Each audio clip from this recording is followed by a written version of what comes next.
Burnout in the healthcare profession isn't something to be shrugged off or minimized.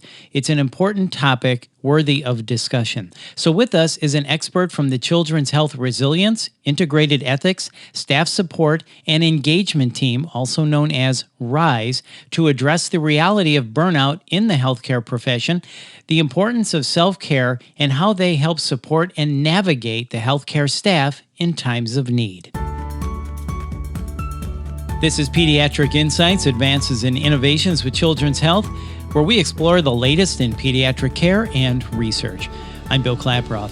With us to discuss self-care for healthcare professionals, managing burnout and wellness, is our expert, Elaine Beardsley, Clinical Resiliency Specialist at Children's Health.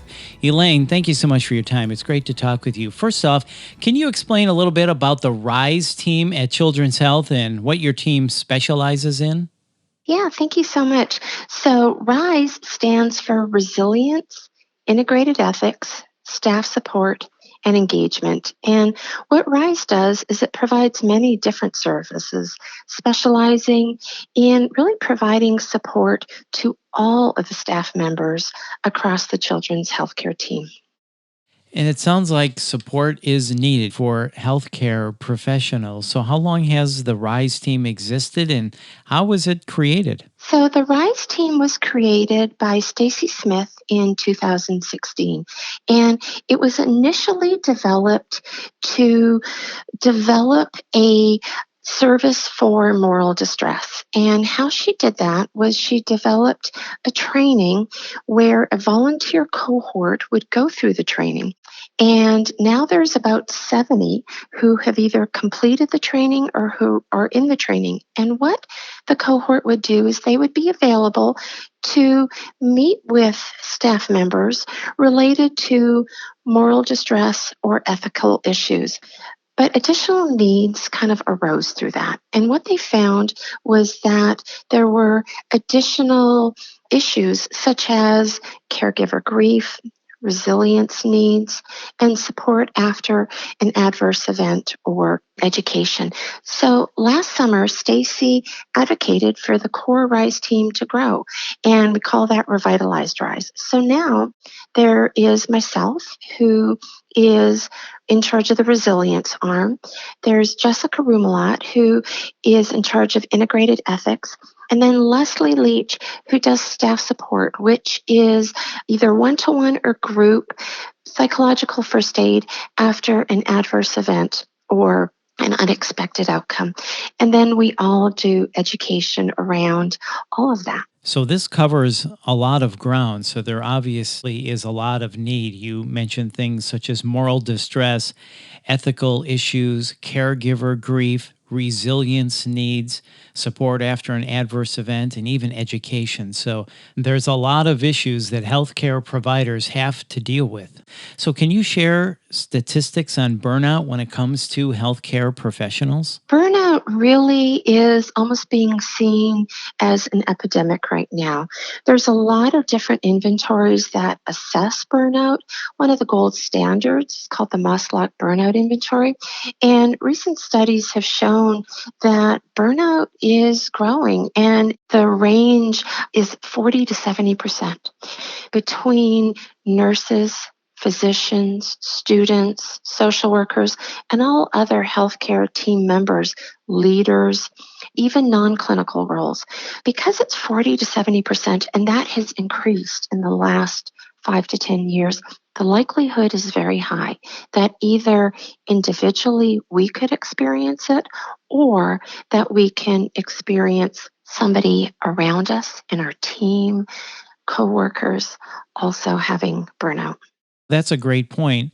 I was thinking physicians and doctors mainly, but you brought up a good point on who this affects, this burnout. You said nurses, students, social workers, other healthcare team members, as well as physicians. So this is wide ranging across the healthcare industry. What are some of the most common causes of stress and burnout in the entire healthcare space? Absolutely. And first, I just want to give a definition to burnout because burnout right now, the word sometimes can be so overused. And what the word really refers to, it's a workplace phenomena resulting really in kind of three areas of kind of effect. And that is emotional exhaustion.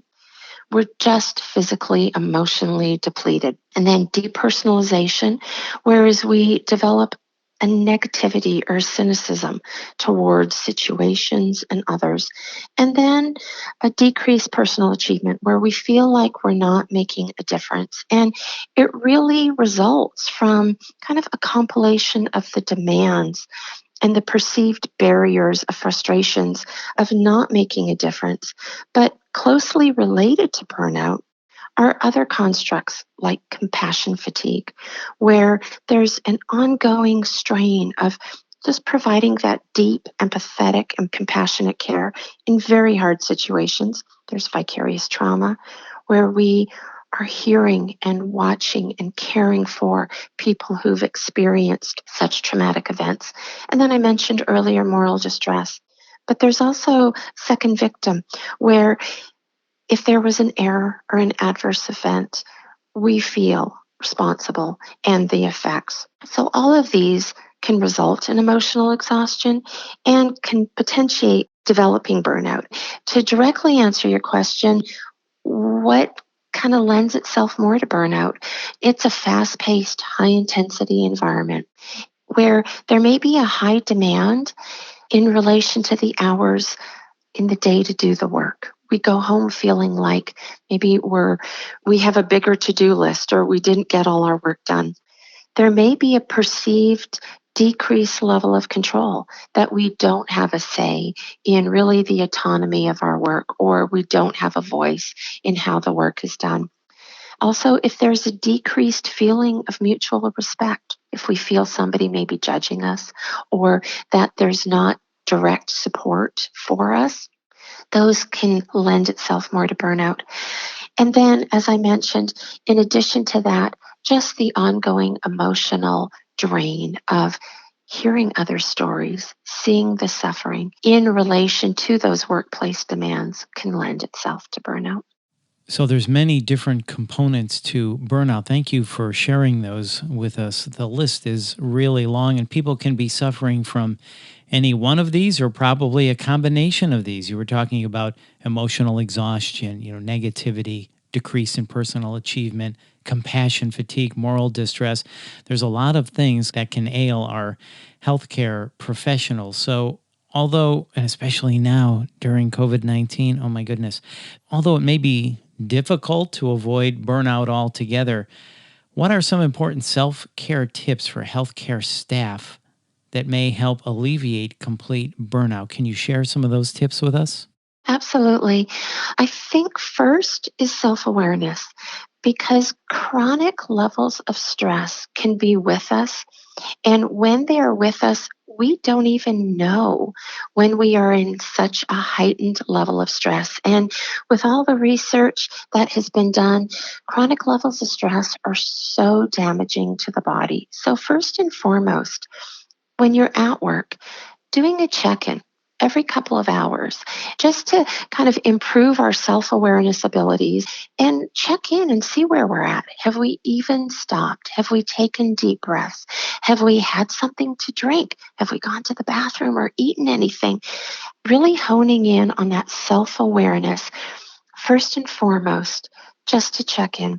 Then, second, kind of that down regulation of stress response.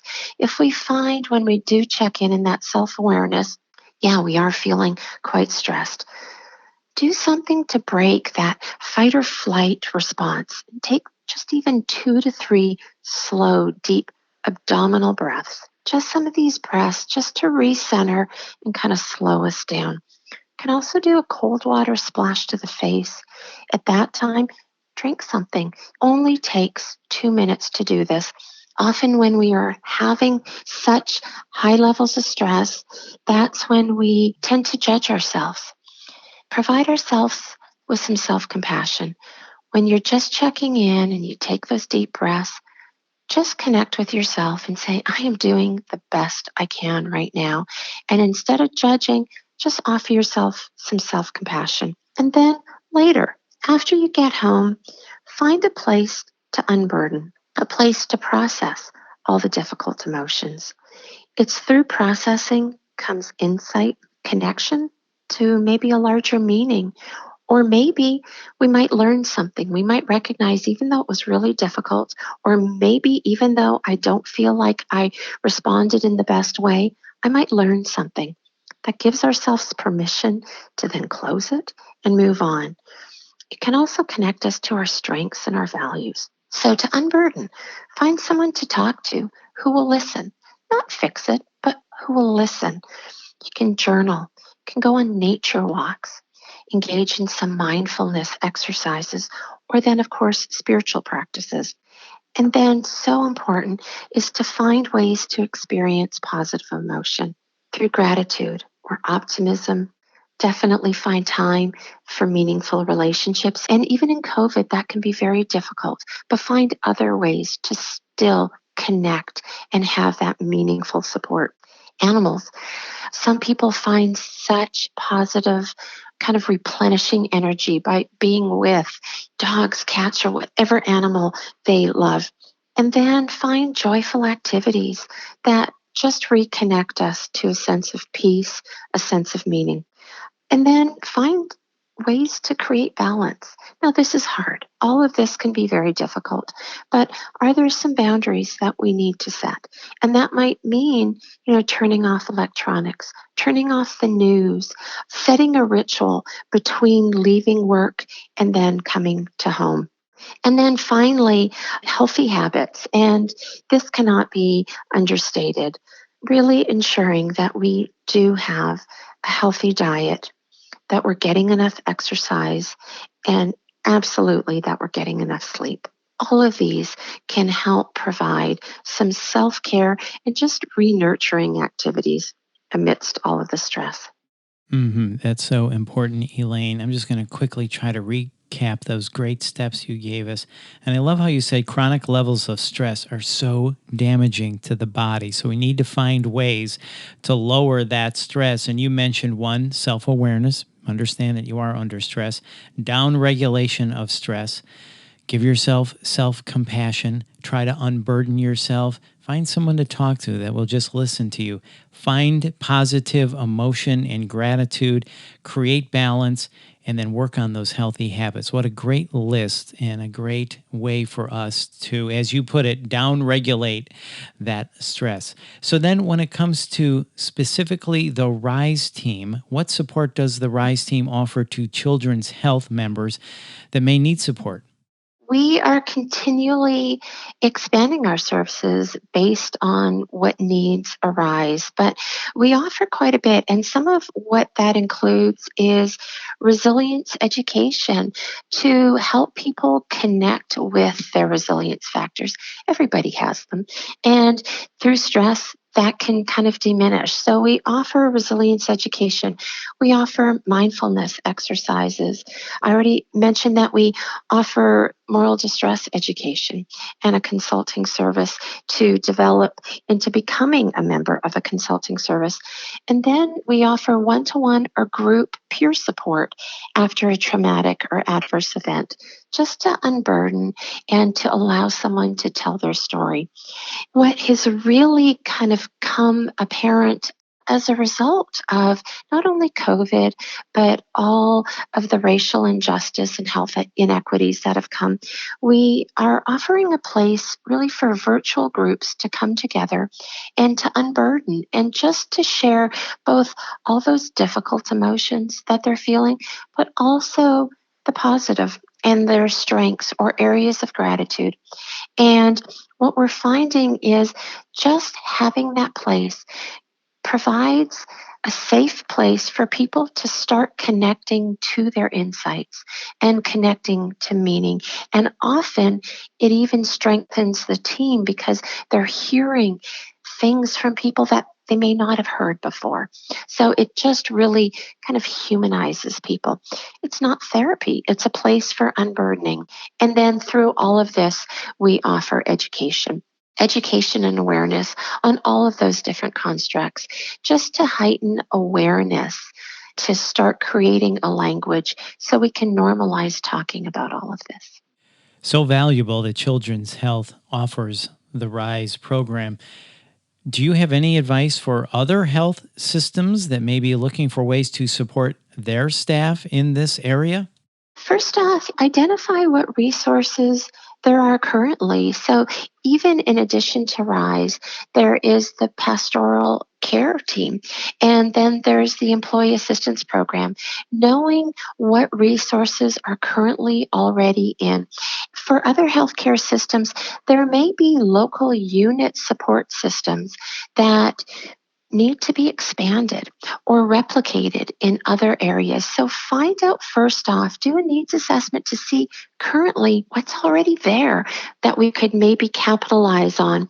And then really understand what are the needs of the staff. Start to build something, whether it be a staff support team and which elements they include.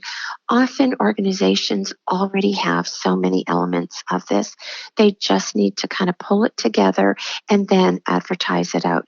And then, of course, reach out to see what is available in other organizations that they could consider replicating in their area.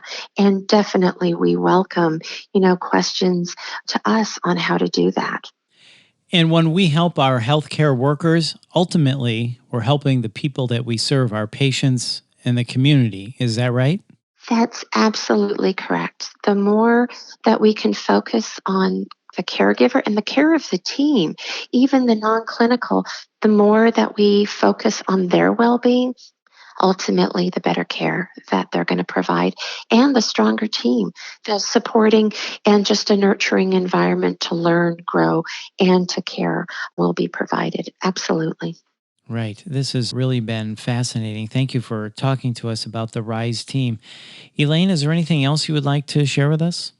I think just in closing, end with saying that I think it is so important to normalize that it is okay for us to talk about difficult emotions and not suppress emotions, that every system and every environment should offer a place to do that. It's not something that we need to be embarrassed or shamed about, that we normalize that this is just part of what we do, that we find a place to unburden in a safe space so we really can normalize and take care of our overall well-being and mental health. Absolutely. And thank you so much for offering me a place to explain all of this. Well, thank you for your time and going through this and explaining to us all that the RISE team does. Elaine, this has really been informative. Thank you so much for your time. Thank you as well. That's Elaine Beardsley, and thank you for listening to Pediatric Insights. For more information, please visit childrens.com. And if you found this podcast helpful, please rate and review or share the episode, and please follow Children's Health on your social channels. This is Pediatric Insights, Advances in Innovations with Children's Health. Thanks for listening.